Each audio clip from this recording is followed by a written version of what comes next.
Wow. I've been up here a lot. I've never seen a crowd like this. I think we need a ballroom, and that's happening. It's going to be a beautiful ballroom. This is really a lot of people, most I've ever seen in this room. And we're here for a very serious purpose, very serious purpose. Something's out of control, but we're going to put it in control very quickly like we did on the southern border. I'm announcing a historic action to rescue our nation's capital from crime, bloodshed, bedlam, and squalor, and worse. This is Liberation Day in D.C., and we're going to take our capital back. We're taking it back. Under the authorities vested in me as the President of the United States, I'm officially invoking Section 740 of the District of Columbia Home Rule Act. You know what that is? And placing the D.C. Metropolitan Police Department under direct federal control, and you'll be meeting the people that will be directly involved with that. Very good people, but they're tough, and they know what's happening, and they've done it before. In addition, I'm deploying the National Guard to help reestablish law, order, and public safety in Washington, D.C., and they're going to be allowed to do their job properly. And you people are victims of it, too. You know, you're reporters, and I understand a lot of you tend to be on the liberal side, but you don't want to get mugged and raped and shot and killed. And you all know people and friends of yours that happened. And so you can be anything you want, but you want to have safety in the streets. You want to be able to leave your apartment or your house where you live and feel safe and go into a store to buy a newspaper or buy something. And you don't have that now. The murder rate in Washington today is higher than that of Bogota, Colombia, Mexico City, some of the places that you hear about as being the worst places on earth, much higher. This is much higher. The number of car thefts has doubled over the past 5 years, and the number of carjackings has more than tripled. Murders in 2023 reached the highest rate probably ever. They say 25 years, but they don't know what that means because it just goes back 25 years. Can't be worse. Our capital city has been overtaken by violent gangs and bloodthirsty criminals, roving mobs of wild youth, drugged-out maniacs and homeless people. And we're not going to let it happen anymore. We're not going to take it. Just like we did on our southern border. Nobody comes through our southern border anymore. 3 months in a row, we had zero. I don't know if that's right, but the people that do the work, it's a very liberal group of people, actually, and they actually said zero for the last 3 months. Nobody thought a thing like that was possible. And, you know, when you say take a look at numbers, I just saw some charts. These are different cities throughout the world. Red is, okay, the red is a place called Washington, D.C. Look at these. Baghdad we doubled up on Baghdad. Panama City, Brasilia, San Jose, Costa Rica, Bogota, Colombia, heavy drugs. Mexico City, I mentioned, Lima, Peru, all double and triple what they are. So do you want to live in places like that? I don't think so. I don't think so. And I think the people in this room, if you wrote correctly, you'd see, look at the kind of numbers we have. D.C., 41 per 100,000, number one that we can find anywhere in the world. Other cities are pretty bad, but they're not as bad as that. That where you want to live? The reporters of the world? Juvenile offenders and crimes against persons, as they say. It's getting worse. Not getting better, it's getting worse. And we had a recent indication. There was a story about a man who was just left. He quit because he was asked to do phony numbers on crime. And we're going to look into that. I think Pam is going to be looking into that. But he was asked by the city, I guess, that we don't want to show the real numbers. Let me do numbers so it looks like it's going down. Not going down. And under Biden, it was a disaster. And nobody did anything about it. We're going to do things about it like you wouldn't believe. Every American has a constitutional right to be able to access and petition their government in safety, and countless federal officials and employees likewise have the right to carry out their jobs in peace without being shot. As you know, I lost a very good person a while ago, was shot waiting for his wife. He was in the car. They robbed his car. They shot him. They killed him like it was nothing to it. She was walking to the car. It's a horror show. This issue directly impacts the functioning of the federal government and is a threat to America, really. It's a threat to our country. We have other cities also that are bad, very bad. You look at Chicago, how bad it is. You look at Los Angeles, how bad it is. We have other cities that are very bad. New York has a problem. And then you have, of course, Baltimore and Oakland. We don't even mention that anymore. They're so far gone. We're not going to let it happen. We're not going to lose our cities over this. And this will go further. We're starting very strongly with D.C., and we're going to clean it up real quick, very quickly, as they say. Days ago, a former member of the DOJ staff was savagely beaten by a band of roving thugs after defending a young woman from an attempted carjacking. He was left dripping in blood. He thought he was dead, with a broken nose and concussion. Can't believe that he's alive. He can't believe it. In June, a 21-year-old congressional intern was tragically killed after being hit by a stray bullet in a drive-by shooting. A former Trump administration official named Mike Gill, fantastic person, was murdered last year in cold blood in a carjacking blocks away from the White House. We all knew him. Great person. Waiting for his wife as she was walking to the car. A Democrat congressman was also carjacked at gunpoint not far from the Capitol. And in 2023, an aide to Senator Rand Paul was stabbed in the chest and head by a demented lunatic as he walked down the street, just absolutely for no reason. Horrifically, last July 4th weekend, a 3-year-old girl was shot in the head and killed while sitting in a car near the Capitol. It's becoming a situation of complete and total lawlessness. And we're getting rid of the slums, too. We have slums here. We're getting rid of them. I know it's not politically correct. You'll say, oh, so terrible. No, we're getting rid of the slums where they live. Caravans of mass youth rampage through city streets at all times of the day. There are ATVs, motorbikes. They travel pretty well. Entire neighborhoods are now under emergency curfews. Just this past weekend, gunfire went through, and you saw that, the Navy Yard. I saw it this morning. They saw that they fought back against law. See, they fight back until you knock the hell out of them, because it's the only language they understand. But they fought back against law enforcement last night. And they're not going to be fighting back long, because I've instructed them and told them whatever happens, you know, they love to spit in the face of the police as the police are standing up there in uniform. They're standing and they're screaming at them an inch away from their face. And then they start spitting in their face. And I said, you tell them, you spit and we hit. And they can hit real hard.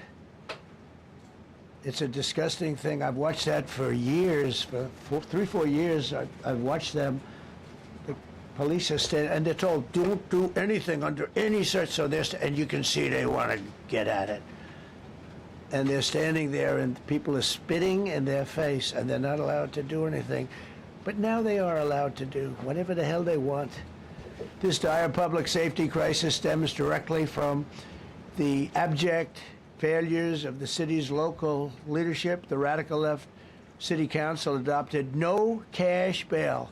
By the way, every place in the country where you have no cash bail is a disaster. That's what started the problem in New York, and they don't change it.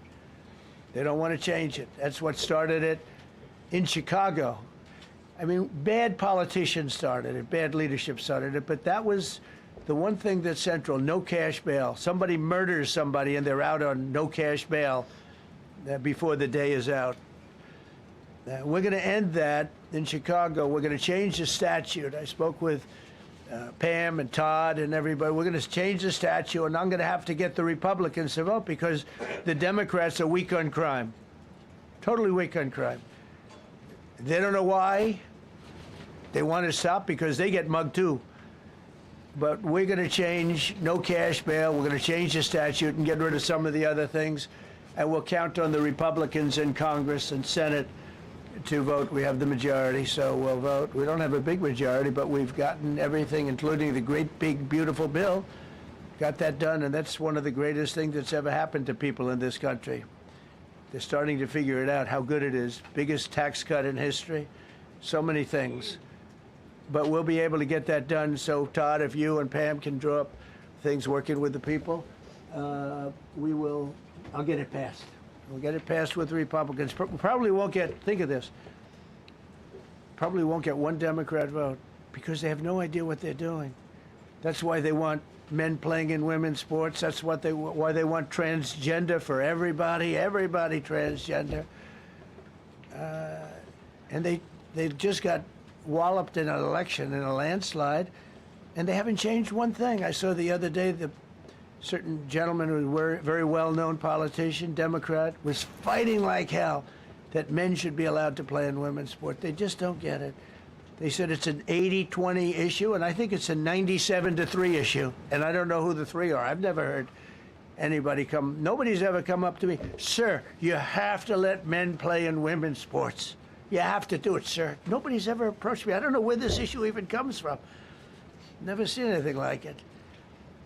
But they turned our nation's capital into a sanctuary jurisdiction. That's the other thing. We have to get rid of sanctuary cities as quickly as possible. We're going to do it, too. We have to. Because it's sanctuary for criminals. Releasing illegal alien gang members onto the streets in 2022, nearly 70% of criminals arrested in Washington went unprosecuted.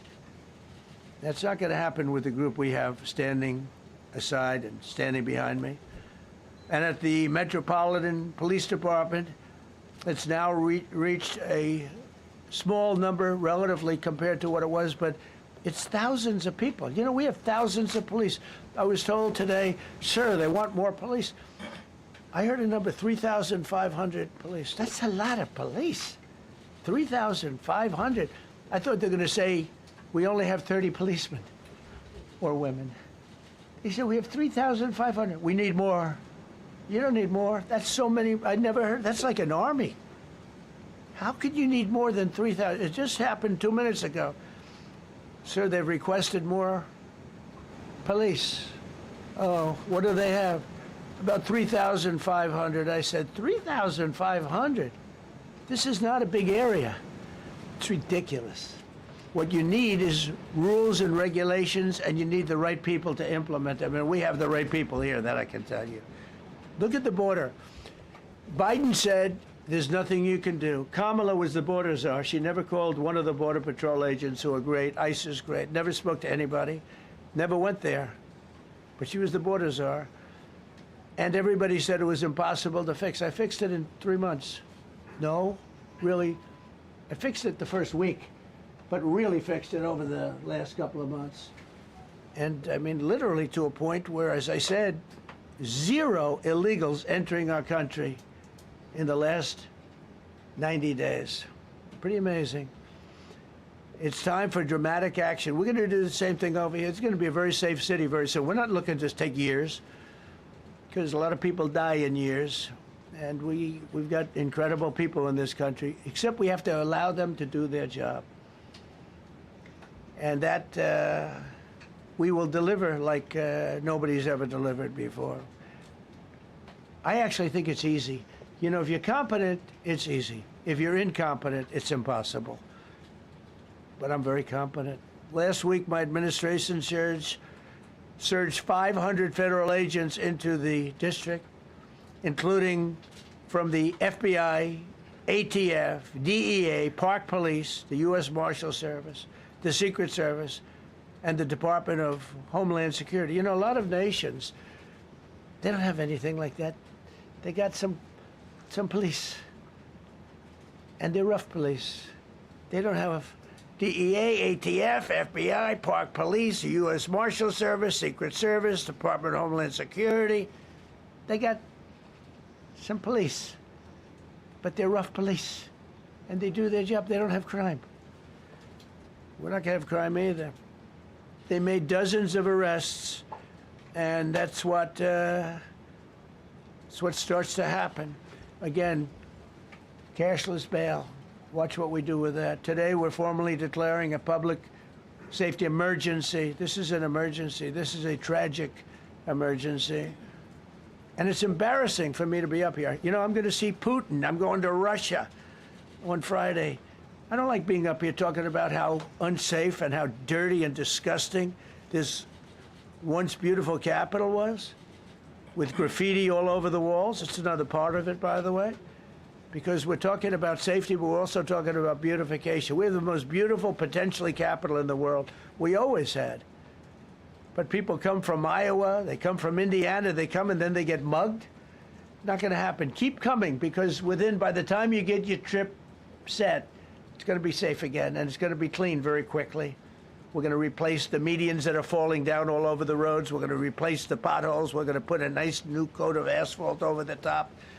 No, we don't have to rip the road out and spend 7 years building a new road because they cut everything. Because some designers said, well, we need a 1/4 inch more turn for safety reasons.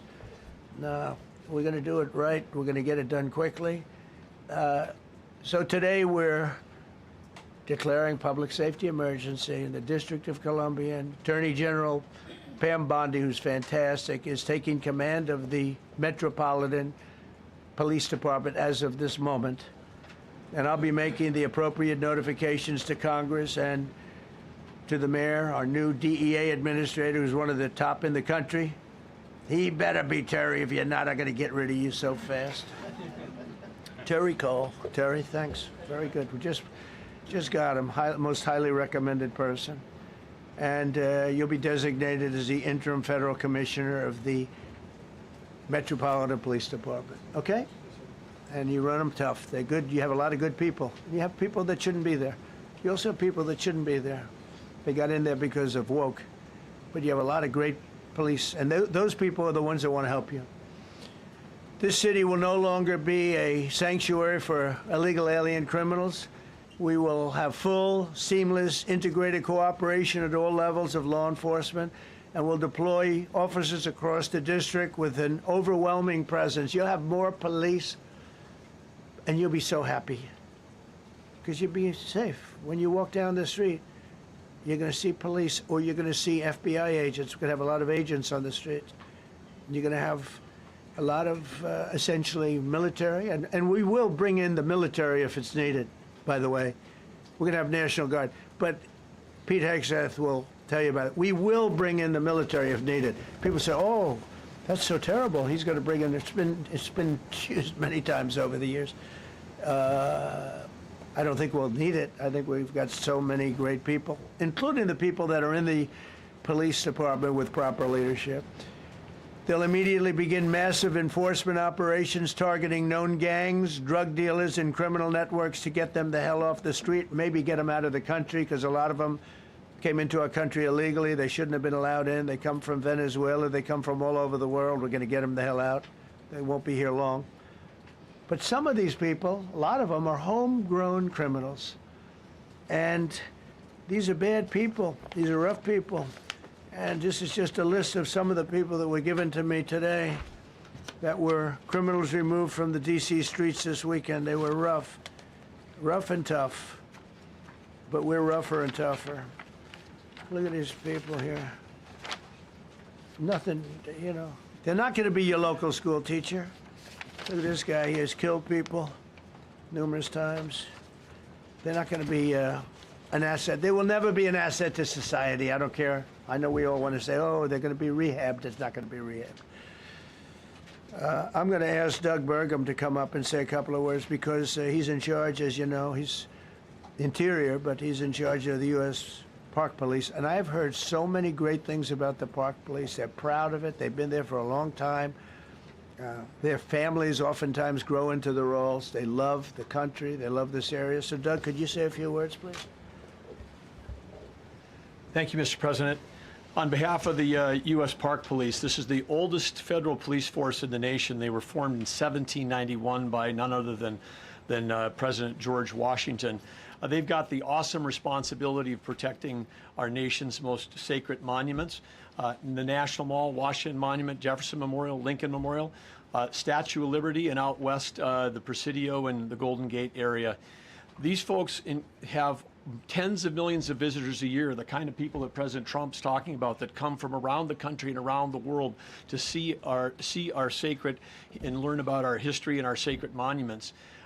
They've been doing a fantastic job, but they are so pleased, the rank and file, that President Trump is now allowing them to enforce the law. As those of you that live in the city may know, that the circles and the triangle parks that are spread throughout D.C. are actually federal park property. So the U.S. Park Police also have responsibility for that. These became littered with homeless camps under the Biden administration. All of you saw that. Since President Trump's executive order on March 27th, making D.C. safe and beautiful again, the U.S. Park Police have removed over 70 homeless camps. And President Trump also talked about beautification. They're stopping and enforcing the laws against graffiti on our monuments. They've removed over 80 specific attacks against our history with graffiti on our monuments. So they continue to do a great job, whether it's in their vehicles, on foot, or on the mounted police that you see around the National Mall. And President Trump, they thank you. The rank and file is so happy to be enforcing the law again. Thank you for your leadership. And they're excited about the announcement you're making today. Thank you. Very good. Great job you're doing. Thank you very much. Pete, could you say something about the military, if you would? Well, Mr. President, it's an honor to be here. And at your direction this morning, we've mobilized the D.C. National Guard. It'll be operationalized by the Secretary of the Army, Dan Driscoll, through the D.C. Guard. You will see them flowing into the streets of Washington in the coming week. At your direction as well, sir, there are other units we are prepared to bring in. Other National Guard units, other specialized units. They will be strong, they will be tough, and they will stand with their law enforcement partners. This is nothing new for DOD. As the President noted, at the border, we've got 10,000 troops down there who've been operating in defense cooperation areas, defense zones, where there's zero illegal crossings because of troops on strikers scanning the border. We've been protecting other people's borders for 20 years. It's about time we protect our own, and we're working with ICE and CBP. In Los Angeles, we did the same thing, working with the California National Guard, working with ICE officers. ICE officers deserve to do their job and not be attacked. We will work alongside all D.C. police and federal law enforcement to ensure this city is safe, this city is beautiful, and as I always say about President Trump to the troops, he has their back. And my message to the National Guard and federal law enforcement in Washington is, we have your back as well. Be tough, be strong, we're right behind you. Thank you, Mr. President. I'm going to ask Pam, because she's now, as you heard me say, she's really in charge of a lot of what we're talking about. She's done an incredible job. People are going to start to see the fruits of her labor. And Pam, maybe you could say a few words about what we're talking about here. Sure, President. Let me be crystal clear. Crime in D.C. is ending, and ending today. We are going to use every power we have to fight criminals here. President, thank you for caring about our capital. Families come here every summer. Our museums are free. We have the National Zoo. We have the National Gallery. D.C. should be a place where everyone can come and feel safe. Behind me and to my side, we have some of the best career law enforcement and prosecutors in the country who are ready to take this on. As the President said, Terry Cole is going to be supervising the Metro Police Department. Gadi Saralta, our U.S. Marshal, is going to be supervising command and control, the entire operation. Our Deputy Attorney General, Todd Blanche, and I will be working with them closely, along with our great FBI Director, Kash Patel. Kash is going to talk to you in a minute about what we did in Virginia recently with Governor Youngkin. Many of you covered that, and it was tremendously successful. Not only that, our secret weapon here in D.C. is U.S. Attorney Jeanine Pirro, one of the toughest prosecutors and a former judge, and she is going to be talking about juvenile crime, how it's out of control here, and what she's going to do to fight back. No more crime rampant in our beautiful capital. No more teenage girls beating a disabled man to death. No more of that. No more drive-bys. We're going to do everything we can. And working with the ATF Director Driscoll and Commander of the Army, we're going to all work together. That's what we all do in this room. We work together, we fight. Do not underestimate one person in this room. We're going to make DC beautiful. We're going to make DC safe again. One other thing, just at the wharf a few days ago, the area of the wharf, Terry Cole reached out to me, not even nightfall, on the weekend, where so many families and tourists go. A guy's overdosing from fentanyl on a park bench. In the middle of families around, they administer Narcan and saved his life. No more of that. The President of the United States is going to clean up D.C., and we're going to be there to help him, and we're going to be successful. Thank you. Thank you, Ben. Cash, talk about Northern Virginia, if you will. Northern Virginia, we had a big success. Thank you, Mr. President. Thank you, Attorney General Bondi, for your leadership, Deputy Attorney General, and the rest of our interagency partners. Mr. President, the following is what happens when you let good cops be cops, and I just want to highlight that before I get into Northern Virginia. This year alone, under President Trump's administration, we've had over 4,000 child victims identified and found. That's a 33% increase from the same time period last year. 33% increase. We've had a seizure of 1,500 kilograms of fentanyl up to this date. That is a 25% increase since the same time period last year. And just to put it in perspective, 1,500 kilograms of fentanyl is enough to kill 115 million Americans. 115 million Americans. Cops are getting after it. The FBI has arrested 19,000 people this year alone. Thanks to President Trump's administrations, that's double than where we were this time last year. And we have also arrested 1,600 people who have committed violent acts against children. 270 of them are human traffickers of children. Mr. President, this is what happens when you have great leadership at the Attorney General with Pam Bondi, your administration's priority of protecting the homeland and protecting American citizens and protecting our children, and the murder rates are plummeting. We are now able to report that the murder rate is on track to be the lowest in U.S. history, in modern recorded U.S. history, thanks to this team behind me and President Trump's priorities. And how do we do it? And what are we going to bring to D.C.? What we did in Northern Virginia, thanks to Terry Cole and Governor Youngkin and the team, we stood up a task force out in my Northern Virginia field office, and we said, let's let good cops be cops, let's get them the intelligence and what they need, and let's get the red tape out of their way, and let's get DOJ partnered up with us to bring great prosecutions, and that's exactly what we did. In 1 month, we arrested 545 violent felons. 545 in the state of Virginia, thanks to Governor Youngkin's partnership. And that simplicity in law enforcement is what's coming to Washington, D.C. When you let good cops be cops, when you give them the intel they need, when you work with our Homeland Security Task Force, when you work with Terry and Gaddy and I go way back to Miami, these guys are great leaders of the respective departments and law enforcement capacities. And when you have the DOJ and President Trump driving behind this mission, we are going to clean up Washington, D.C., and we're going to do it the right way, the lawful way, and we're going to make sure Washington, D.C. is safe again. Thank you, Mr. President. Thank you, Attorney General. Thank you very much. Good job. Thank you, Cash. So the process begins right now. It actually started over the weekend, and we confronted a lot of very bad people. But it's going to be something that will be pretty amazing to you as you watch it. And I think most of you say it's a beautiful thing to do it right. We're going to be removing homeless encampments from all over our parks, our beautiful, beautiful parks, which now a lot of people can't walk on. They're very dirty, we got a lot of problems. But we've already started that. We're moving the encampments away, trying to take care of people. Some of those people, we don't know how they even got there. Some of those people are from different countries, different parts of the world. Nobody knows who they are. They have no idea, but they're there.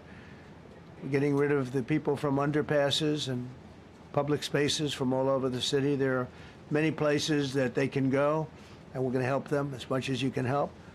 But they'll not be allowed to turn our capital into a wasteland for the world to see. The Metropolitan Police Department and the federal authorities will be supported in the effort, a really big effort, the 800 D.C. National Guardsmen that we'll put on, and much more if necessary, much more.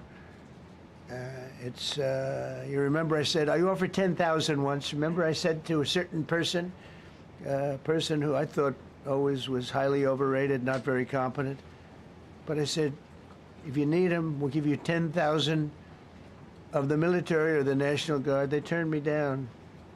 But if necessary, we're going to move service members directly to joining the Guardsmen, and that'll take place very rapidly, and that'll be done in conjunction with Pam and with Pete and everybody else. Washington, D.C. should be one of the safest, cleanest, and most beautiful cities anywhere in the world, and we're going to make it that. We're going to make it safe. We're going to make it smart. We're going to make it beautiful, so beautiful. Some of the buildings, we're going to add to it. You see what we've done at the White House. White House is a whole different building. I do that in my part-time because it's a natural instinct as a real estate person. I was very good at that, and I was very good at fixing things up. I like fixing things up. You see what's happening. The marble floors are being reinstalled, renovated, fixed. The whole place is becoming very beautiful. We're going to be adding a magnificent ballroom, most beautiful ballroom, I think, anywhere. We need it. I would have certainly loved to have had it today. I think we would have filled it up. A lot of you are standing outside, can't get in this room. I have never seen the room like this, which tells me that you want to talk about, I mean, this was a D.C. news conference. It tells me that you want to talk about crime in D.C. and beautification of D.C., but I'm going to put that's easy. And I think, frankly, fixing the crime with the pros, fixing the crime is easy, too. A person who I've known for a long time, and she's been incredible. She was a fantastic, one of the best ever district attorneys in New York. She was in Westchester, and she became a judge, very successful judge. And then she went into showbiz because she was such a good DA and such a good judge, tough judge, but fair, always fair. Nobody ever complained about that, but she was tough. And because of that and her reputation, she went into showbiz. So a lot of people don't, they think of Janine as showbiz. Actually, showbiz was not her thing. And she did great. She was on, along with a couple of other of my friends, on the #1 show.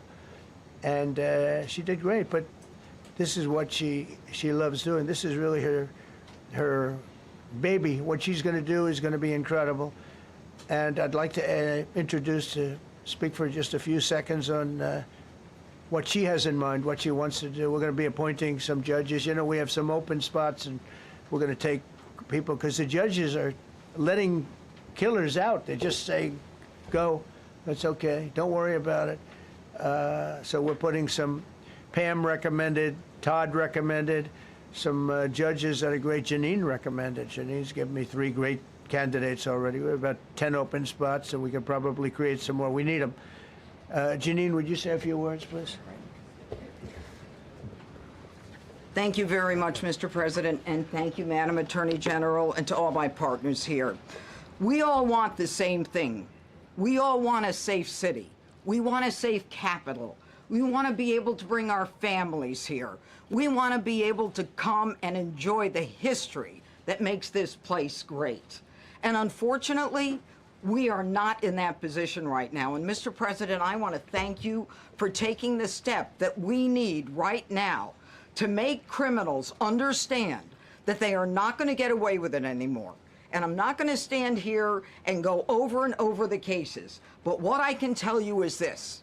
I see too much violent crime being committed by young punks who think that they can get together in gangs and crews and beat the hell out of you or anyone else. They don't care where they are. They can be in DuPont Circle, but they know that we can't touch them. Why? Because the laws are weak. I can't touch you if you're 14, 15, 16, 17 years old and you have a gun. I convict someone of shooting another person with an illegal gun on a public bus in the chest, intent to kill. I convict him. And you know what the judge gives him? Probation. Says you should go to college. We need to go after the D.C. Council and their absurd laws. We need to get rid of this concept of, no cash bail. We need to recognize that the people who matter are the law-abiding citizens, and it starts today. But it's not going to end today, because the president is going to do everything we need to do to make sure that these emboldened criminals understand we see you, we're watching you, and we're going to change the law to catch you. And my final note is this. These kids understand that the jurisdiction is through the State Attorney General, Brian Schwab. I did a poster of the young man from Doge who was beaten bloody with a severe concussion, a broken nose. And then I did a poster of what happens to those kids, because I can't arrest them, I can't prosecute them. They go to family court, and they get to do yoga and arts and crafts. Enough. It changes today. Thank you, Mr. President. Thank you, Jim. You're welcome. Great job. Thank you. If I could, I just signed some executive orders. I'd like to have Will please come up, and we'll let the people know what we signed. Do you want to put them down? Yes, sir. Go ahead. A short while ago in the Oval Office, President Trump signed 2 crucial executive actions to deal with the emergency crime conditions we currently face in the District of Columbia. The first of these was an executive order, as President Trump said before, invoking his powers under Section 40 of the Home Rule Act to take federal control of the D.C. Metropolitan Police Department. Along with that executive order, President Trump signed the statutorily required notification letters to Mayor Bowser and to the relevant House and Senate committee leaders. The second major executive action that President Trump signed was a presidential memorandum directing the Secretary of Defense to utilize the National Guard to address the conditions we see on our streets here in D.C. It also authorized the Secretary of Defense to work with state governors to utilize their National Guard units if necessary as well. These are bold, decisive steps intended to combat the out-of-control crime conditions we've seen on D.C.'s streets for far too long, and I, for one, am deeply proud to be part of an administration that's finally coming to terms with these issues, sir. Thank you very much. Sir. Thank you. So, just to conclude, Washington, D.C. should be one of the safest, cleanest, most beautiful places anywhere in the world. It was years ago. We had one problem that was a pretty big problem. The radical left got out of control, and they started trying to rip down statues. And I said, let's go pass a law real fast. We're going to do it real fast. But we were blocked by the Democrats, who do not want safety.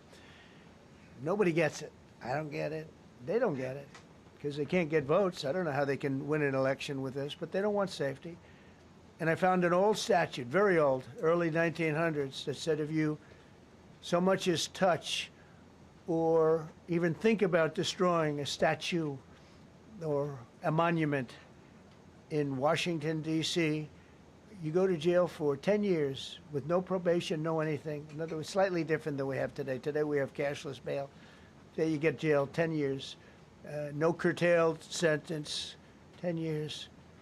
And we took it out. Nobody used it. It was never used because, you know, it was harsh.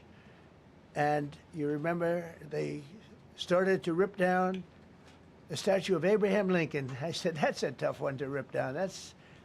He was pretty good, Pam. I think he was pretty good. When the ropes started going around Abraham Lincoln to pull him down, Andrew Jackson, others, and they were heading to the Jefferson Memorial, Thomas Jefferson. They're going to do a big number there. I said, it's time. And I signed that statute immediately. We had it updated. We made it use the same language, all passed by Congress. And I announced it's 10 years in jail, no probation, no anything, 10 years, no curtail sentence if you touch, so much as touch a statue in Washington, D.C.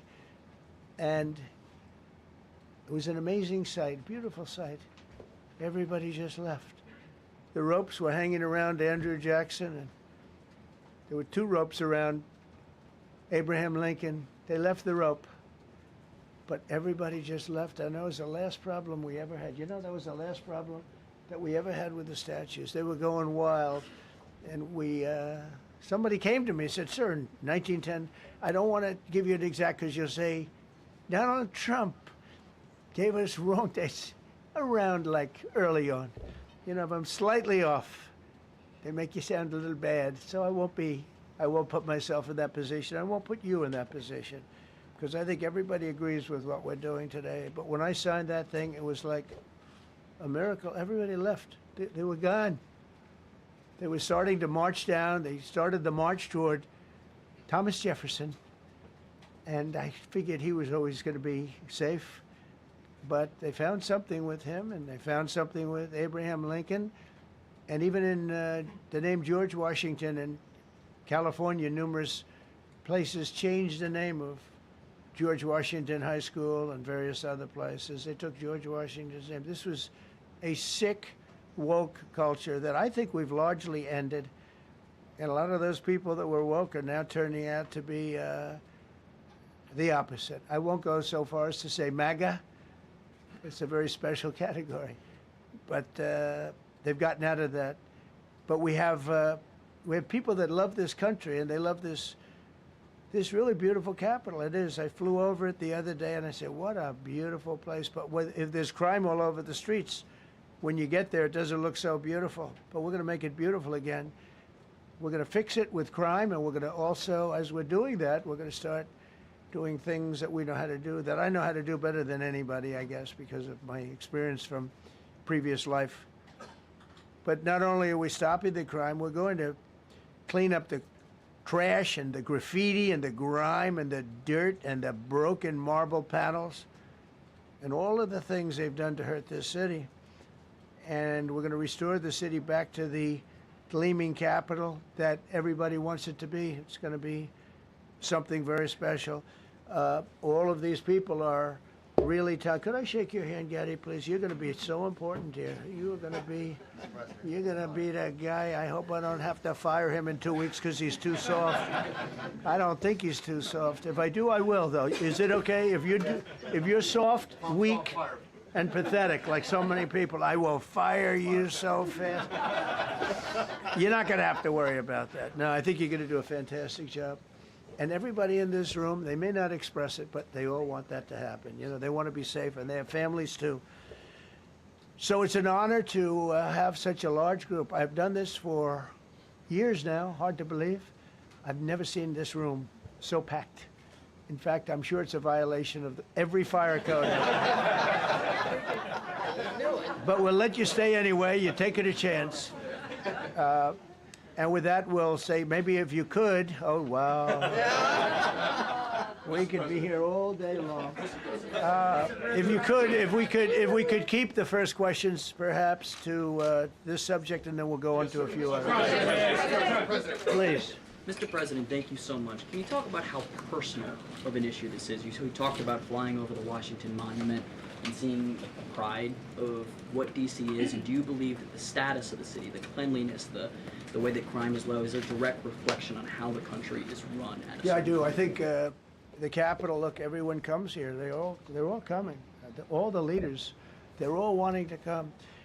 And I say it, I've said it again, but I'm really just quoting other leaders from NATO, from the Middle East, King of Saudi Arabia, Qatar, UAE. I was over there. We brought back $5.1 trillion of investment into our country. But a month and a half ago, I was at NATO. We had a great thing. They agreed to put up 5% instead of 2%. 2% they didn't pay, 5% is already paid. We had a great meeting, and they all said the same thing. They said our country was dead. They thought our country was gone. 1 year ago, they said your country was dead. And now you have the hottest country anywhere in the world. We do. We have the hottest country in the world right now. The tariffs have helped. It's given us not only the money, it's billions, trillions of dollars of money, but it gives us great power over enemies. We solved 5 wars with Pakistan and India. We just solved one. Azerbaijan and, as you know, and Armenia. War was raging for 37 years. And the 2 leaders got up and they said, we never thought this would be solved. Russia tried to solve it. They all tried to solve it. It was a very tough situation, but we got it done and got it done. And I said to the 2 men, I said, are you guys friends? And they had a hard time. You know, they've been killing each other for 37 years, right? One was there 5 years, one was there for 22 years. He said, my whole life I've been fighting this war. and you got it solved. But we did many of those. We did in the Congo and Rwanda. That's been going on for 30 years. 8 to 9 million people killed that they know of, but it was raging, and we got that solved. We got a lot of them done. It's a great honor. But you want to have, when they come, the leaders come to our country to sign documents that the war is over or whatever, or for other reasons. They come for trade. And you want them to come through so beautifully. You ride down those roads, everything should be perfect. You shouldn't have medians falling down into the roadway. Median, you know, the metal things that are always, somebody had a great lobbyist, because I've never seen them look good. I've been looking at those things with the little, right? They're always broken and bad, but here they're really bad. And we're going to either put new or fix it, and it's not expensive. It's not really expensive. And we're going to fix our roads a little bit. We're going to clean up our sidewalks. You have countries where every Saturday the people go out and they wash their sidewalks in front of their stores or their houses. They scrub their sidewalks. So we aren't quite at that level yet, I don't think, Gaddy. We're not quite there yet, but maybe we will. They go out and they scrub. I think it's so beautiful to hear that and to see those stories. But we're going to make it clean. But just to finish with your question, it's a very, very strong reflection of our country. And when they see a bad city, you know, my father always used to tell me, I had a wonderful father, very smart, and he used to say, son, when you walk into a restaurant and you see a dirty front door, don't go in, because if the front door is dirty, the kitchen's dirty also. Same thing with the Capitol. If our Capitol's dirty, our whole country is dirty, and they don't respect us. So it's a very good question, actually. Mr. President, sorry. Question for you on the specific issue. Do you expect more cities to follow DC's path if this goes through? So the idea is that Chicago, LA, San Francisco, would they expect similar action to what we've seen in DC? And the other question, sir, there's reporting that the administration is going to reclassify marijuana. Would that send mixed messages that if marijuana is okay, some drugs are okay, but we're trying to clean up crime? How do they go hand in hand? We're only looking at that. That's early, but you know, somebody reported it, which is fine. We're looking at it. Some people like it, some people hate it. Some people hate the whole concept of marijuana, because if it does bad for the children, it does bad for people that are older than children. But we're looking at reclassification, and we'll make a determination over the next, I would say, over the next few weeks. And that determination hopefully will be the right one. It's a very complicated subject, you know, the subject of marijuana. I've heard great things having to do with medical, and I've had bad things having to do with just about everything else. But medical and, you know, for pain and various things, I've heard some pretty good things, but for other things, I've heard some pretty bad things. The other part of your question, I mean, we're just going to see what happens with it all. You're going to have, we're going to have a tremendous success in what we're doing. Other cities are hopefully watching this. They're all watching, just like everyone's watching here. They're all watching, and maybe they'll clean up, and maybe they'll do this and get rid of the cashless bail thing and all of the things that caused the problem. I mean, if you go back, this whole thing with cashless bail is a disaster. So many problems came that we never had before. So they're watching us today, and if they don't learn their lesson, if they haven't studied us properly, because we're going to be very successful. I have zero doubt about that. It's going to be. It's a question of will it be really fast, like the border. You know, everyone said, they used to say, Biden used to say, I need legislation. I didn't get any legislation. I called up our people, and we did a great job. Tom Homan was great. As you know, our secretary did a great job. They did a great job. There's no games. They didn't play games. And we're going to have the same thing here. But then I'm going to look at New York in a little while. Let's do this. Let's do this together. Let's see. It's going to go pretty quickly. And if we need to, we're going to do the same thing in Chicago, which is a disaster. We have a mayor there who's totally incompetent. He's an incompetent man. And we have an incompetent governor there. Pritzker's an incompetent. His family threw him out of the business, and he ran for governor. And now I understand he wants to be president. But I noticed he lost a little weight, so maybe he has a chance. You know, you never know what happens. But Pritzker's a gross incompetent guy, thrown out of the family business. But when I look at Chicago and I look at L.A., if we didn't go to L.A. 3 months ago, L.A. would be burning like the part that didn't burn. If he would have allowed the water to come down, which I told him about in my first term, I said, you're going to have problems, let it come down. We actually sent in our military to have the water come down into L.A. They still didn't want it to come down after the fires. But that was it. We have it coming down. But hopefully L.A.'s watching. That mayor also. The city's burning. They lost like 25,000 homes. I went there the day after the fire. You were there. And I saw people standing in front of a burned down home. It was, their homes were incinerated. They weren't like, even the steel was literally, it was all warped and literally disintegrated because of the winds and the flame and the whole thing, like a blowtorch. They were standing on this beautiful day, maybe a couple of days after. We gave it a little time because what they had suffered. Almost 25,000 homes. And you see what's happening now. They didn't give their permits. I went to a town hall meeting. I said, we're going to get you the federal permits, which are much harder. Almost immediately. Lee Zeldin is a star. He did an incredible job. They have all their federal permits. They don't have their city permits. And the mayor said to me, we think we could have them in 2 years. I was walking down the street, and I met with firemen and police. And I was saying hello to many people that were standing in front of their homes with yellow tape. You can't go in. You can't go onto the lot. And those people wanted to start rebuilding their homes then and there. And the mayor said, we should be able to get them the permits within 2 years. I said, that's a shame. 2 years? Are you kidding? I'm going to get them the federal permit like almost immediately. 2 years. And she roared back, well, maybe 1 year. The place was booing her out of the place.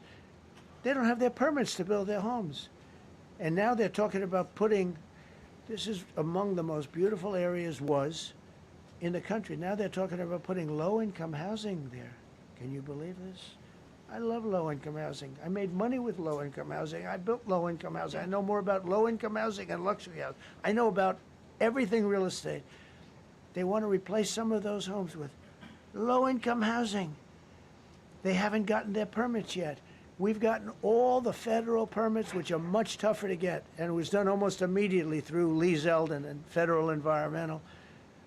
And I watched the other day, those people are angry. And now, you know, they had tremendous, they loved that area. They loved the whole big area, different places, but they loved it. It was all luxury stuff and beautiful stuff. And some wasn't that luxury, but the level of love for that neighborhood, their neighborhoods, was incredible. And you know what? I watched people on television, they want to go, they want to leave. They've lost their spirit, they've lost their heart, because the mayor's incompetent. And Gavin Newsom is incompetent. Got a good line of bullshit, but that's about it. He's incompetent. And you have Los Angeles is, you know, it's amazing. You know, I called, the first thing I did, I got the Olympics to go there. I was the one that got it. And by a rare thing that happened, I'll be the president. I was very upset because I got the Olympics there, and I said I won't be president when it comes. But bad things happened, and illegal things happened, really illegal things happened. Now it turns out one good thing was I'm going to be the president for the Olympics for 2050, for 250, which is going to be fantastic, and also for the World Cup. So we have a lot of good things, and I hope 250 is going to be the 250th anniversary is going to be the best. But when I looked at those people, and I saw last night on television that they still don't have their permits, it's a disgrace what's happened in Los Angeles. Yeah, thank you. The China tariff deadline is tonight, but do you plan to extend that? We'll see what happens. China's been, we've been dealing very nicely with China, as you probably have heard. They have tremendous tariffs that they're paying to the United States of America. And we'll see what happens. They've been dealing quite nicely. The relationship is very good with President Xi and myself. President, you mentioned your upcoming meeting with President Putin. Can Yeah. you tell us what you hope to get out of that and whether you'll consider inviting President Zelensky to join? So you have to understand, this is a war that should have never happened. This is a war that wouldn't have happened if I were president. It would have never happened. It was the apple of his eye. I got along very well with President Putin. But if you look, under President Bush, they took a lot of territory. Under President Obama, they took a lot of territory. Under Biden, they essentially took the whole thing. You know, it's just a question of time. Under Trump, you know what they took? Nothing, nothing. I was the one that said, you can't build your pipeline. That was half built. I came in, I stopped the pipeline. It's called Nord Stream 2. Nobody knows that, you know. Nobody ever heard of Nord Stream 2. You might have not even heard it. Biggest pipeline in the world. I stopped it. I was not a friend of Russia, but I got along well with Putin. It's always good to get along with other countries if possible, but that doesn't mean you roll over like Biden did. Biden came in and he immediately approved the pipeline. I couldn't believe it. Then they say Trump wasn't tough on Russia. I wasn't tough. I was the toughest. Putin said, if you're not tough, I would hate like hell to see you. I stopped the biggest economic development job, the biggest job that Russia had ever built. I stopped it. It was dead. And this low IQ president came in and he let them build a pipeline and supply oil and gas all over Europe, you know. So this is really a feel-out meeting a little bit.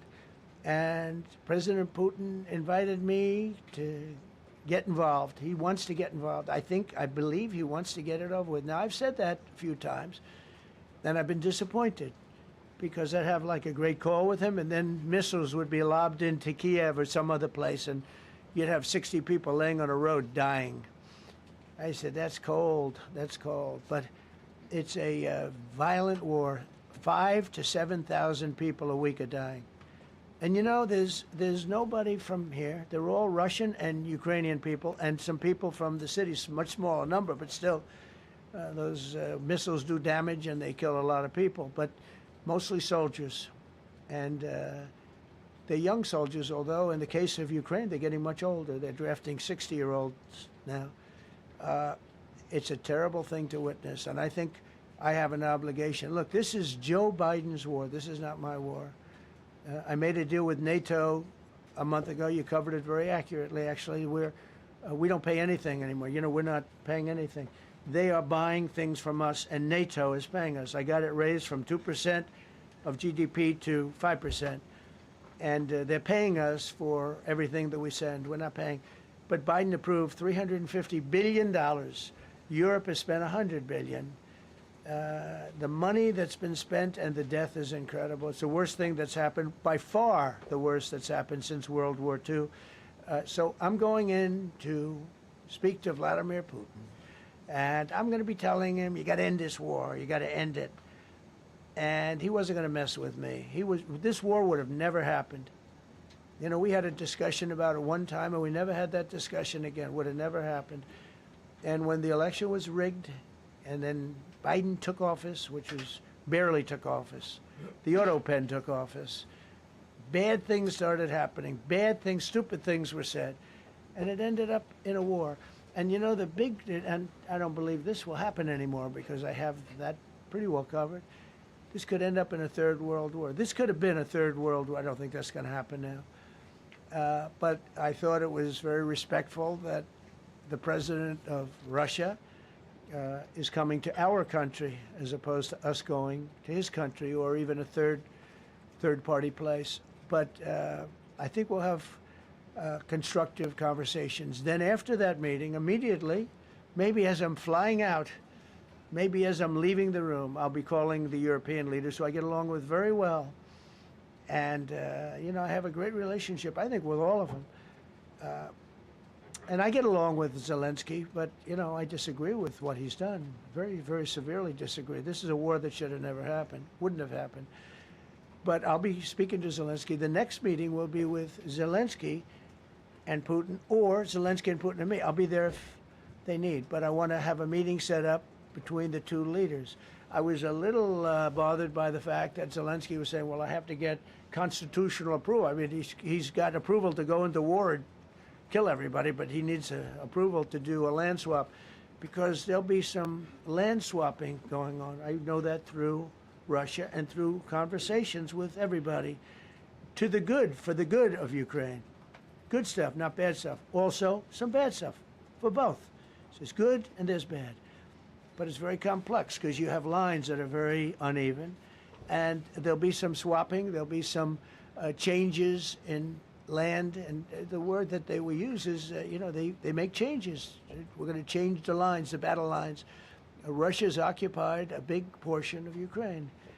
They've occupied some very prime territory. We're going to try and get some of that territory back for Ukraine.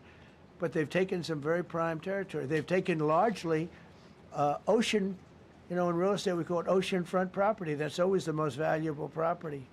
If you're in a lake, a river, or an ocean, it's always the best property. Well, Ukraine, a lot of people don't know that Ukraine was largely 1,000 miles of ocean.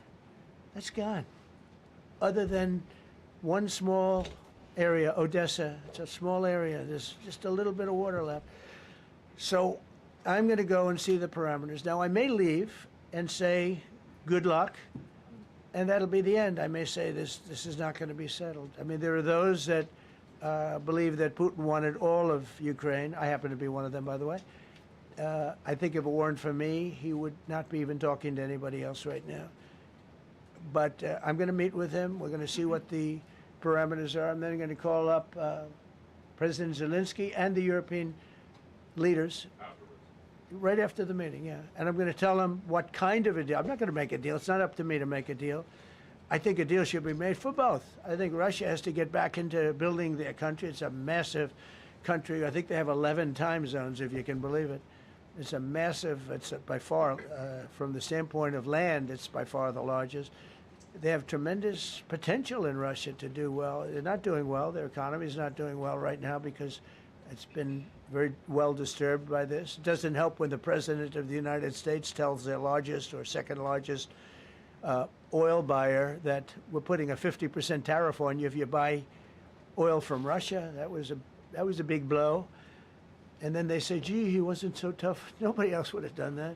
And I haven't stopped there. I mean, look, I was all set to do things far bigger than that, but I got a call that they'd like to meet, and I'm going to see what they want to meet about. I'd like to see a ceasefire. I'd like to see the best deal that could be made for both parties. It takes two to tango, right? So ultimately, I'll have a meeting next week. I had a great relationship with him, considering the fact that, I was not nice to him because of the pipeline. I ended the pipeline. I also gave the javelins. Do you ever hear of a javelin?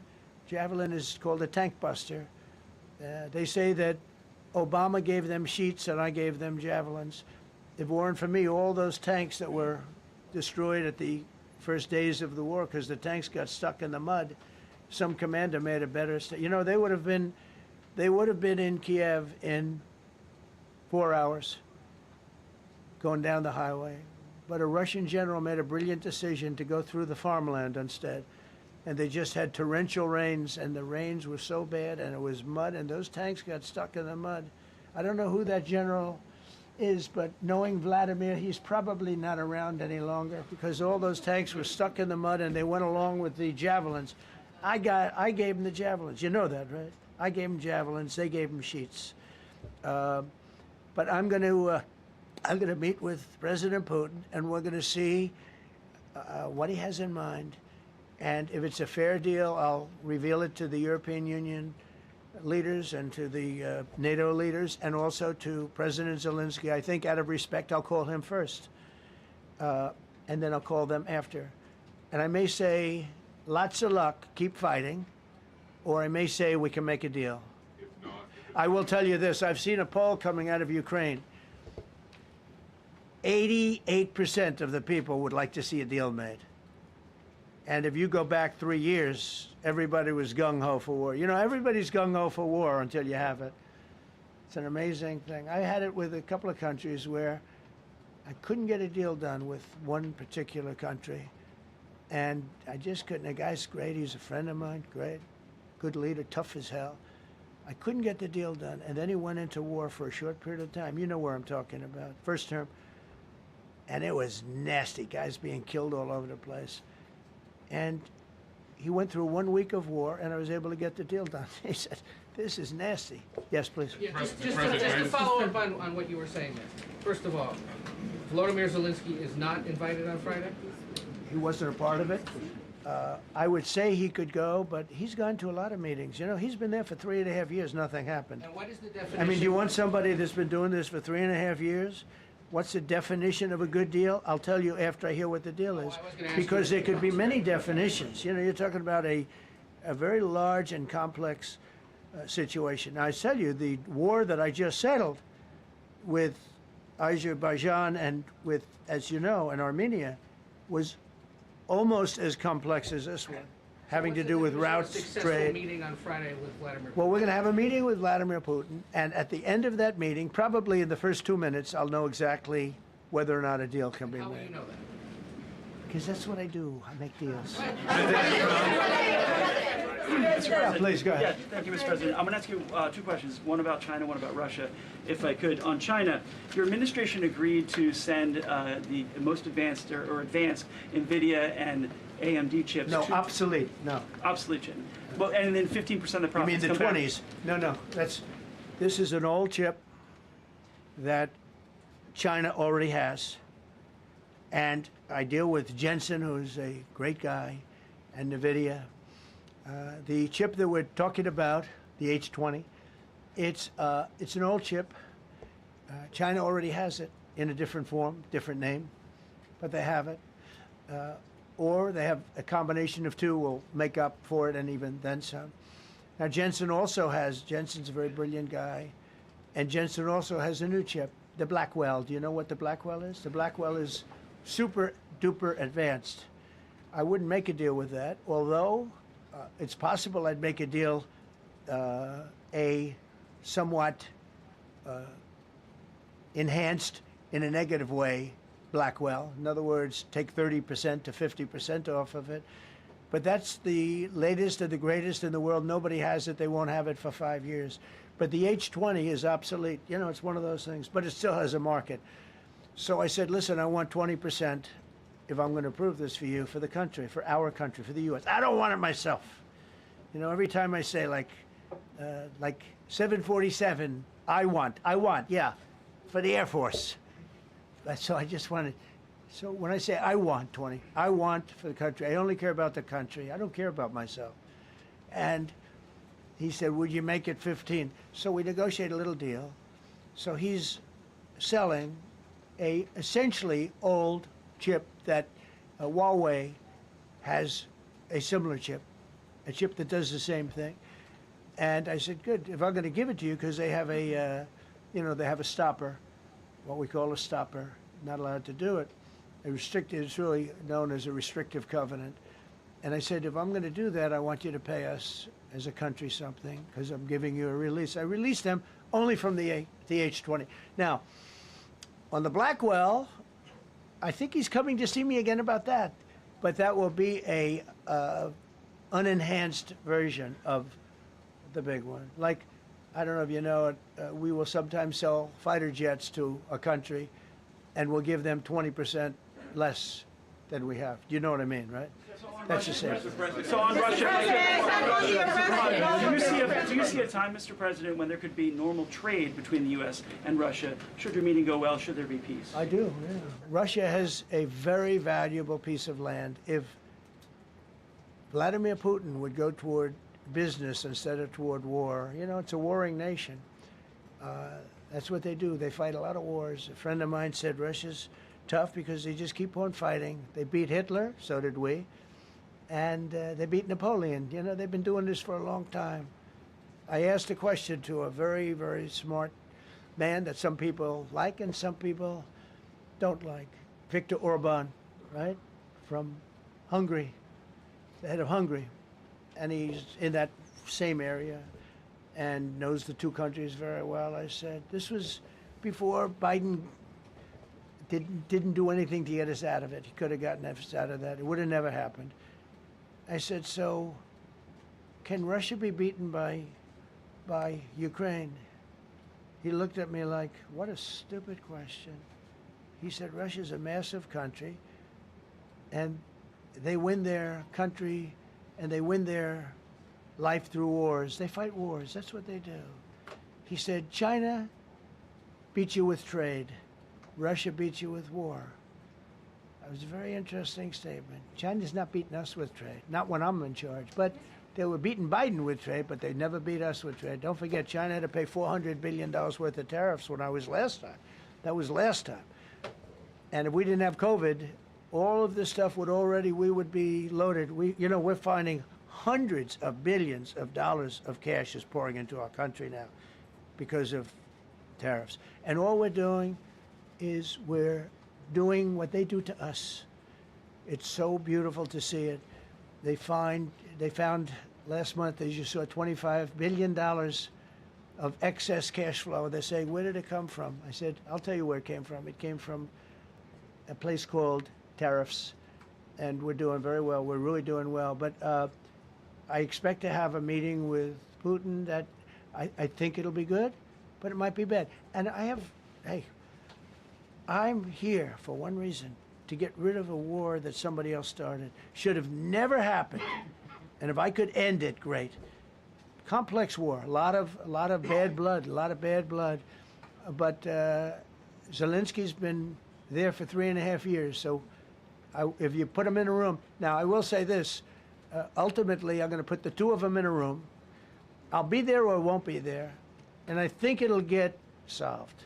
Yeah, please be. Thank you, Mr. President. Excuse me, I'm going to suggest, because do you have any other questions on DC? Because I don't want them to be. Wait. These are incredible people. I don't want them to be standing up here on subjects that. Does anybody have a question of them? And then you guys can leave. Okay, a question, Brian, go ahead. Thank you, Mr. President. All right. And by the way, this is only on DC, and then they're going to leave because it's unfair to have them stand up here all day long. I agree. Brian. I've got two questions for you. First, about DC. This is personal for me as well. Last year, I was robbed on the streets by one of these teenage thugs. Had a gun, got away with it. Let's talk about the effort that between law enforcement, prosecutors, and judges, because it's a recycling belt. Like, these kids go, they don't fear the police. They know it. If you talk about how we've got to get these judges and put these kids behind bars, right. Adult crimes deserve adult penalties. And my second question, I'll after you answer that, please. You want me to answer it? Whoever wants to take it. Okay. It's real. Do you want me to answer it? Go ahead. Here's the problem.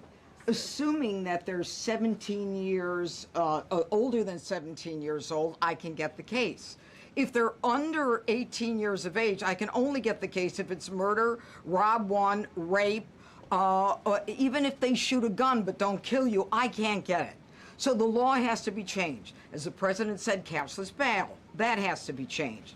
All right, then, even assuming I get the case, I get jurisdiction, I get a conviction, the DC Council has given the judges the ability to give probation on shootings.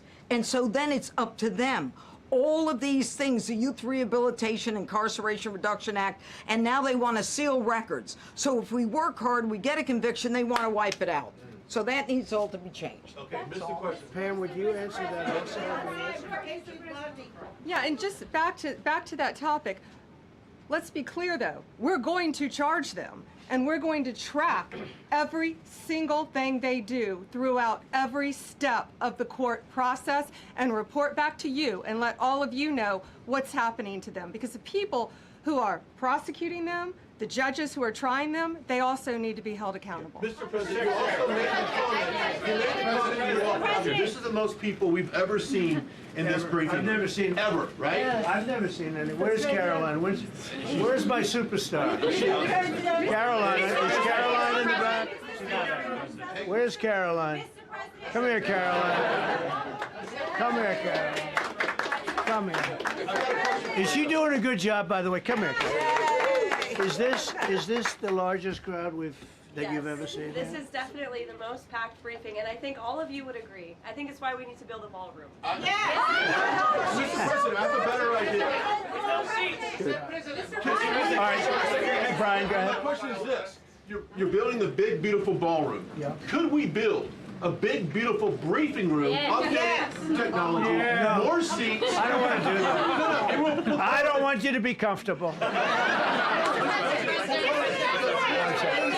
So no, I don't want to make life comfortable. So look, Let's just do this. Let's do this. It's going to be a big thing. We're going to Russia. That's going to be a big deal. What happens, happens. I'll let you know what happens. You'll be the first to know. I'll be calling the European leaders. I'm going with totally, I mean, we have a lot of talks. They're great people. They're great leaders, actually, and they want to get back. Honestly, as one of them said, I've OD'd on trying to settle Ukraine. They've OD'd, meaning they've overdosed on the settlement of Ukraine. Not a nice expression, but boy, is it accurate. They're tired of it. They want to get back to spending money on their countries. You know, Biden gave them $350 billion. Europe gave $100 billion. It should be much more than that. Shouldn't have been that kind of, they should have had equalization, but they didn't. But you know what? Still a lot of money. They want to get back to building their own countries. They really want it resolved. My relationship with the European leaders, as you saw, is extremely good. It's perfect. It's beautiful. Wait. And we're going to try. I'll be in touch with them. I have 5 of them call me. You think it's easy? There are a lot of European leaders, but they rely on me. Very much rely on me. If it wasn't for me, this thing would never get solved until the last person breathing is dead. Would you talk to them before? Mr. President. Yeah, I did. I'm talking to him right now. So I'm talking to the European leaders. I'll be talking to President Zelensky. I'm going to get everybody's ideas. I go into that thing fully loaded right up there, and we're going to see what happens. Now, I think one of 2 things is going to happen. It's going to be a good meeting, and we'll go a step further. We'll get it done. I'd like to see a ceasefire very, very quickly. Very quick. I'd like to see it immediately, but I'd like to see it very quickly. And we're going to be dealing with the European leaders, and we're going to be dealing with President Zelensky, and hopefully we're going to have a great success. As far as this, what we did today, and I think you were here for D.C. more so than even Russia, because Russia will be, you know, we have a couple of days to go, but the Russia is going to be very interesting. But to me, what is very exciting, and we're going to take back our capital. We're going to make it beautiful again, but we're going to make it, more importantly, safe again. It's going to be so safe. It's going to be a model. And then we'll look at other cities also. But other cities are studying what we're doing. And you have some capable people in other cities. They can do it too. But we have a great group of professionals. We're going to have a safe, beautiful capital, and it's going to happen very quickly. Thank you all. Thank you all very much. The Justice Department appeal the Epstein decision today, Mr. President? How long will the takeover of DC police last? We'll see you guys tomorrow. We'll have another briefing. We'll see the National Guard on their streets. All of them. Will we get more prisons out of this, sir?